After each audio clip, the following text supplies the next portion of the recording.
New Yorkers who spotted Bonnie Pruden striding through Midtown Manhattan in August 1957 couldn't have known they were glimpsing the future.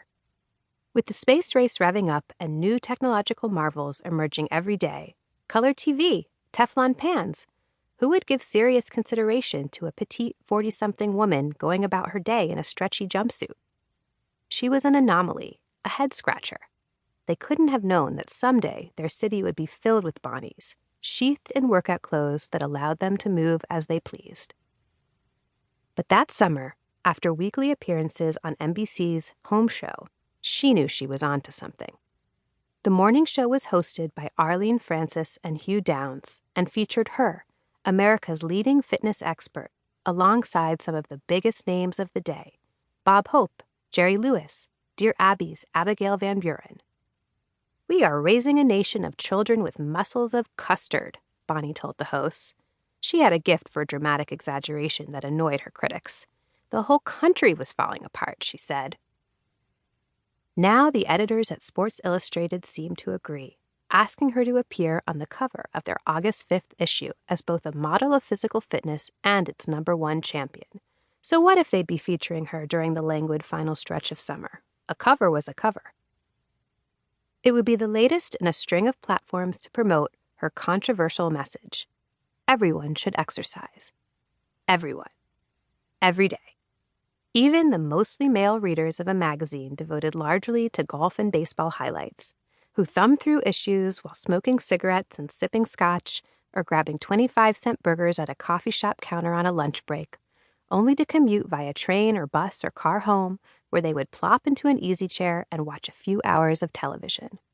Even their girlfriends and wives, who were raised to believe ladies should never sweat. Horses sweat, men perspire, but ladies merely glow, went the old adage.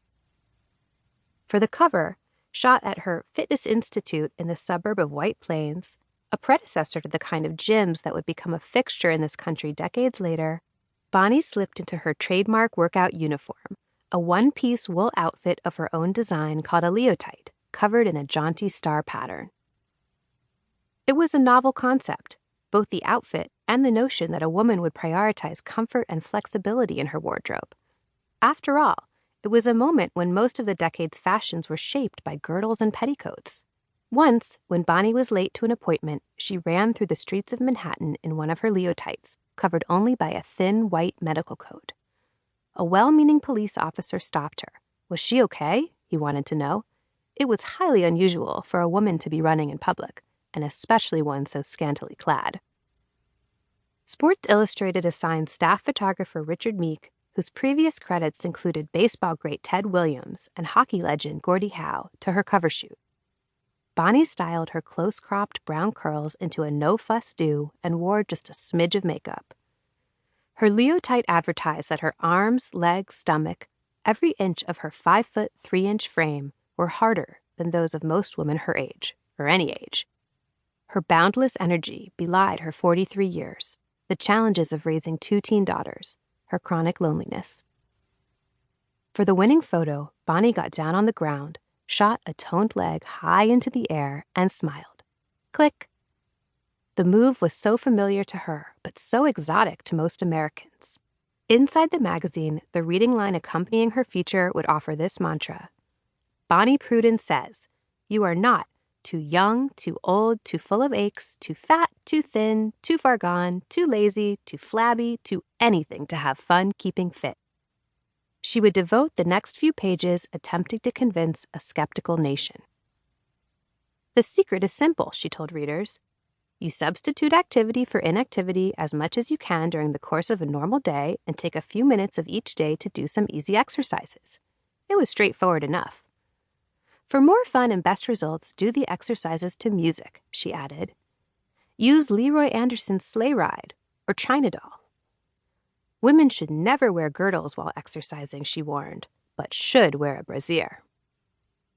She demonstrated 4 floor exercises to get readers started, the first in a pictorial column that would run in more than 40 issues of the magazine. The secret may have been simple, but it was a tough sell in post-war America. What would daily exercise look like for Americans in the late 50s? For men, it would mean reconsidering the 3-martini lunch. For women, it would mean something more profound, taking time out of their day to care for themselves when nearly every social institution stressed that a woman's sole purpose in life was to care for others.